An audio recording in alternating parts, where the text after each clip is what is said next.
Irfan ditembak Dogan dari kejauhan sebelum memberitahukan ciri-ciri orang yang telah membakarnya hidup-hidup. Hal itu membuat Ekrem geram sekaligus ketakutan, sebab itu memperjelas jika pembunuh sedang mengincarnya juga. Diperlihatkan jika Irfan merupakan orang yang membawa jerigen yang berisi minyak ke panti asuhan. Itulah sebabnya kenapa ia dibakar hidup-hidup oleh Dogan. Di sisi lain, Turan belum berani menceritakan kepada istrinya mengenai putra mereka. Ia hanya berjanji untuk memastikan putra mereka keadaannya baik-baik saja. Idris kembali menyarankan kepada Dogan agar ia berhenti. Akan tetapi seperti sebelumnya pemuda itu tidak mau. Ia ingin mereka merasakan kepedihan yang ia alami. Laila memperlihatkan foto yang ia dapatkan dari CCTV rumah sakit kepada Turan. Tapi atasannya itu justru menyuruh Laila untuk mengabaikannya, sebab itu tidak bisa dijadikan barang bukti karena kurang jelas fotonya. Laila akhirnya menunjukkan rekaman video aslinya. Tapi tetap saja Turan berpendapat bahwa orang itu tidak bisa dipastikan orang yang menculik Irfan. Di sisi lain, Tahir mempertanyakan kepergian ayahnya. Hanya saja bukannya mendapatkan jawaban, Tahir justru diminta menjauhi Gokhan. Tentu saja Tahir menolak, sebab selama dirinya di penjara, hanya sahabatnya itu yang tidak pernah mengkhianatinya. Pernyataannya itu membuat ayahnya tersinggung. Kenan dikunjungi ibunya yang mengaku rindu. Padahal ibunya itu sebenarnya ingin melihat keadaan Kinan sebenarnya. Kinan sendiri mengaku jika dirinya sedang sakit. Namun hal itu ia maklumi karena akhir-akhir ini Kinan merasa banyak pekerjaan dan sibuk. Ekrem memberitahu istrinya jika ia diperintahkan bos mafia untuk menculik Irfan. Tapi setelah berhasil melakukannya, seseorang membunuhnya. Ia juga menceritakan jika sebelumnya bos mafia mengancamnya dengan Tahir. Mendengar itu istrinya baru percaya memang mereka sedang diincar. Turan menghubungi Kenan dan putranya itu memberitahu jika ibunya juga berada di sini. Ia kemudian diberitahu istrinya jika putra mereka benar-benar aneh. Tadi ia telah melihat sendiri kondisinya, bahkan ia lupa hari. Kenan berpamitan kepada ibunya jika ia akan pergi ke dokter. Namun pada kenyataannya ia justru pergi ke psikiater. Di sana dilakukan pemeriksaan otak. Psikiater mengatakan jika ia tidak menemukan kelainan apapun. Kenan memaksa untuk memeriksa lebih jauh, sebab ia selalu tidak mengingat apa yang telah ia lakukan. Turan menanyakan kepada Laila sejauh mana penyelidikan yang ia lakukan. Tentu saja Laila merahasiakan jika diam-diam ia menyelidiki Kenan tanpa sepengetahuannya. Ketika kembali ke ruangan, Turan dihubungi Idris dan meminta bertemu. Seketika itu juga Turan berangkat dengan membawa senjata. Kenan menghubungi Laila, mengatakan jika ia bersedia membantu. Hal itu ia buktikan dengan menemui atasannya, bahwa ia juga sedang mencari informasi mengenai peristiwa 7 September 1995. Hanya saja produser dan bosnya melihat tingkah aneh Kinan akhir-akhir ini. Ketika makan malam, Ekrem meminta maaf kepada Tahir. Akan tetapi putranya itu tetap merasa jika tidak ada yang peduli kepadanya. Ia menyadari jika pernah berbuat salah. Akan tetapi ia berharap orang tuanya percaya kepadanya. Ekrem bingung bagaimana mengatakannya jika ia mengkhawatirkan keselamatan putranya itu. Turan mendesak Idris untuk mempertemukannya dengan Dogan. Tentu hal itu mustahil dilakukan. Idris hanya ingin memberitahukan jika Dogan telah kembali. Bahkan ia telah merencanakan pembunuhan berikutnya. Kenan serius ingin membantu Laila. Hanya saja tanpa disengaja ia melihat luka di belakang punggung wanita tersebut. Turan didesak istrinya untuk menjelaskan apakah Dogan benar-benar kembali. Sebelum membantu memeriksa file, Kenan menawarkan mengobati punggung Laila. Akan tetapi ketika melakukan itu, jiwa Dogan yang muncul. Ia diam-diam tersenyum sendiri, sebab ia telah mengetahui target berikutnya adalah ayah wanita ini. Dalam sekejap mata, Dogan berubah menjadi Kenan yang sopan dan ramah. Sementara itu, Turan diajak istrinya untuk bertanggung jawab, sebab menurutnya merekalah yang memaksakan diri membentuk karakter Kenan. Diceritakan jika mereka dulu mengadopsi Dogan, korban kebakaran di panti asuhan. Saat itu jiwanya sedang tidak stabil. Mereka kemudian mendidik dan merawatnya sebagai sosok Kenan yang mereka harapkan. Kenan menemukan kejanggalan dari sebuah berita koran di tanggal 8 September 1995 yang kosong. Hal itu ia kemudian tunjukkan kepada Laila. Menurut Kenan, ini merupakan petunjuk mereka untuk mengetahui kejadian di tanggal 7 September 1995. Laila bermaksud menemui pimpinan redaksi koran tersebut. Hanya saja Kenan memaksa ikut padahal keadaannya sedang tidak sehat.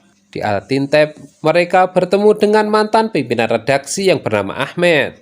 Karena ternyata perusahaan media itu telah bangkrut. Ahmed mengatakan jika semua file redaksinya ia tumpuk di gudang. Begitu Kenan dan Laila menawarkan diri untuk ikut mencarinya, mereka menolak. Istri Ahmed mengatakan jika mereka akan mencarinya, mereka akan dikabari. Dari situ Kenan dan Laila menyadari jika mereka telah berbohong.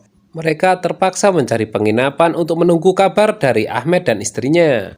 Di kamarnya, Kenan dan Doghan saling bergantian muncul. Sedangkan Laila memilih berjalan-jalan sambil menelpon sahabatnya. Yasmin mengaku didekati oleh Murad. Laila menyarankan jika bisa ia harus menghindarinya. Dari kejauhan ada anak buah Ekrem yang memata-matai Laila. Idris memperingatkan Doghan jika target selanjutnya sangat berbahaya sebab putrinya seorang jaksa. Doghan tidak peduli sebab rasa sakitnya ia rasakan sampai saat ini. Doghan justru memohon kepada Idris untuk selalu berada di sampingnya. Saat malam hari, Laila mendatangi kamar Kenan. Hanya saja ia mendapati lelaki itu kepanasan. Laila kemudian membawa Kenan ke kamar mandi lalu menyiramnya. Kenan seperti mengego dan merasakan kepanasan. Laila yang merasa simpati membiarkan Kenan bersandar di bahunya. Setelah itu Kenan mengatakan jika ia tidak bisa tidur sendirian. Laila juga mengaku tidak keberatan, ia akan selalu menjaganya malam ini. Ketika sedang mencari koran yang hilang, Ahmed diteror oleh anak buah Ekrem. Kenan mengigo dan kembali merasakan kepanasan. Begitu dihampiri Laila, ia pun terbangun. Seperti anak kecil, ia meminta dibelai. Tapi setelah itu, Kenan justru mengungkapkan perasaannya jika ia menyukai Laila. Akan tetapi wanita itu tidak memberikan jawaban. Ia menganggap jika Kenan dalam keadaan setengah sadar. Keesokan paginya, Kenan bertanya kepada Laila apakah tadi malam ia bersikap aneh kepadanya. Mendengar itu Laila hanya tersenyum. Ahmed mengatakan jika koran 7 September 1995 tidak ada. Akan tetapi istrinya memberi mereka bingkisan makanan. Tapi begitu dibuka, Kenan dan Laila kaget sebab diselipi koran tanggal tersebut. Ahmed terpaksa berbohong karena diancam anak buah Ekrem. Dari berita koran diketahui peristiwa kebakaran di panti asuhan 7 September 95. Kenan dan Laila kemudian pergi ke lokasi. Di sana muncul orang gila yang mengatakan jika mereka sangat kejam membakar anak-anak. Seperti naluri, Kenan kemudian memeriksa gedung tersebut. Entah kenapa ia tiba-tiba menangis seperti bisa merasakan kesedihan di tempat ini. Terlebih ketika menuju sebuah kamar dan dindingnya ada tulisan Zainab. Laila dalam hati bertanya-tanya apa sebenarnya yang dirasakan oleh Kenan. Ketika keluar, orang gila tadi mengatakan jika mereka sangat kejam, bahwa panti asuhan sengaja dibakar, mereka sangat kejam membunuh anak-anak. Laila mengajak Kenan pulang karena ada panggilan dari kantor. Di sisi lain, Tahir dijemput polisi tanpa diberitahu alasannya. Hal itu membuat keluarganya panik. Istrinya menuduh semua ini gara-gara Laila. Laila serasa tidak percaya melihat Kenan menangis untuk pertama kalinya. Kenan pun merasa malu sambil memberitahukan jika dirinya juga manusia. Laila dihubungi timnya memberitahukan jika Tahir kakaknya dibawa ke pengadilan. Gokhan diperingatkan oleh Ekrem untuk menjauhi putranya. Tahir dipanggil polisi karena dirinya berada di rumah sakit saat Irfan diculik. Tahir memiliki alasan sedang menjenguk temannya yang dulu sama-sama di penjara. Ketika tiba di pengadilan, Laila meminta seluruh keluarganya tenang. Namun sebelum ia berbuat apapun, Tahir telah keluar. Kakaknya itu merasa kesal, ia selalu dihubungkan dengan Laila. Bahwa kasus pembunuhan yang ia tangani tidak ada hubungan dengannya, kenapa ia juga yang selalu disalahkan. Ekrem kaget mendengar jika putrinya baru saja dari Al-Tinteb dan telah melihat panti asuhan yang telah terbakar. Di sisi lain, Yasmin kaget bertemu dengan Tahir. Ia pun marah kepada Laila karena tidak memberitahu jika kakaknya telah keluar dari penjara 10 hari yang lalu. Di kantor, Kenan ditanya bosnya apa yang ia bawa pulang dari Al-Tinteb. Sebab jika hanya berita koran dan panti asuhan yang telah terbakar, itu tidak bisa disiarkan. Yasmin memandangi fotonya bersama Tahir. Sepertinya di masa lalu mereka memiliki hubungan yang spesial. Di waktu yang sama, ia menolak ajakan Murad untuk makan malam. Laila datang berkunjung sambil meminta maaf. Tepat pada saat itu sedang live siaran dari Kenan. Laila memberitahu Yasmin jika mereka sudah tidak bertengkar lagi. Dan justru Kenan telah banyak membantunya.